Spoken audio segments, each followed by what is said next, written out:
very clean. Very clean.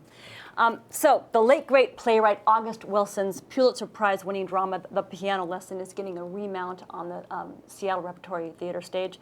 And here to talk about the production is the director, Tim Bond. Hi. Hi. It's great to see you, and welcome back to the Northwest. Thank you. Because you have roots here. I do. Right, MFA, right, from the UW? I do, and ran a theater here, the group theater. Yep, and then went to Ashland. Mm-hmm. And then you were picked off by Syracuse. So what's your title now?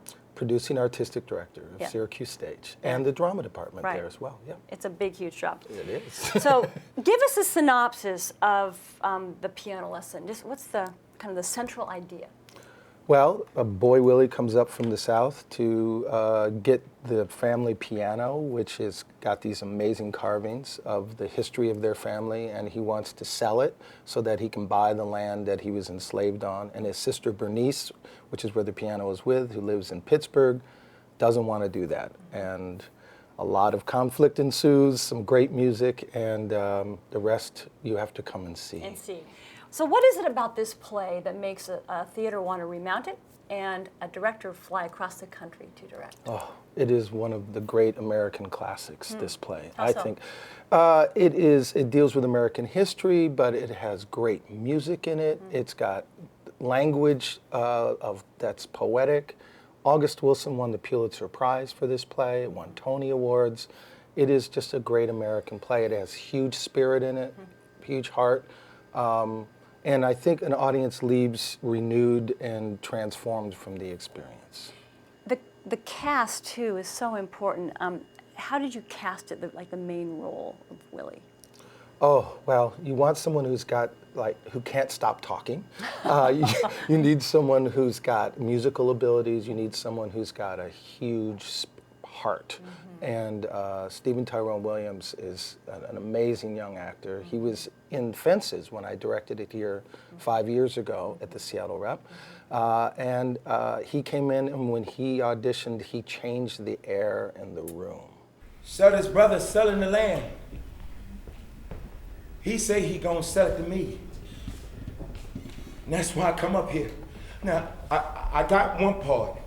Now, I said in Watermelons, I give me a second part. Then I get Bernice to sell that piano, and I had a third part. Bernice ain't gonna sell that piano. Oh, I'ma talk to her. Now, when she see I got a change to get Sutter's land, she'll come around. You can put that thought out your mind. Bernice ain't gonna sell that piano. I'ma talk to her. Now, she been playing on it. You know Bernice won't touch that piano. What do you as a director have to get right in this play? There's something like you've got to nail this thing? You got to get the piano right to start with. I mean, which took hundreds of hours of design work, of labor to get the carvings just right, to tell the story of the slave ancestry, but you also have to get the casting right. You have to get the right chemistry. And this cast loves each other. They're extremely talented. And there's a scene where you got 4 guys around a table telling the story of how singing a song that they sang when they were in prison. And to sing that song, find the blues rhythms, to do it, they get no note, they have to sing a cappella in harmony. So there's a number of really challenging requirements of this play. Go ahead and marry, don't you? Wait on me. So with the world premiere of this play in 1987, I think, do the recent tragedies, like the shooting at Ferguson, the choking in New York, does that affect the way you direct a play about essentially? I mean, there's a thread of racism obviously in this play. Does that affect how you look at it? Absolutely. How so? Well, I directed the play 11 years ago at Oregon Shakespeare Festival, and we dug into the issues of injustice towards African Americans in the play, and there's a whole element of the law versus these black men and what has happened in their incarceration. Doing the play again this time, and even through our rehearsal process, and again now, even 2 months after we did it in Syracuse, there is an element of intensity of really tapping into what's going on right now in America.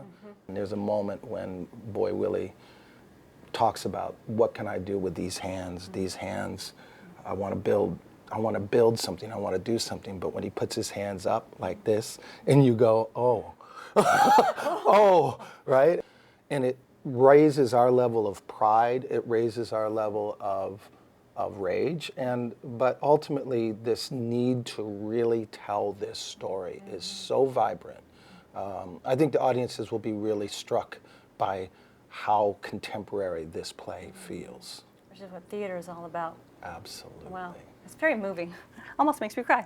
All right, so the piano lesson, thank you so much for talking. The piano lesson runs now through February 9th at a Seattle Repertory Theatre.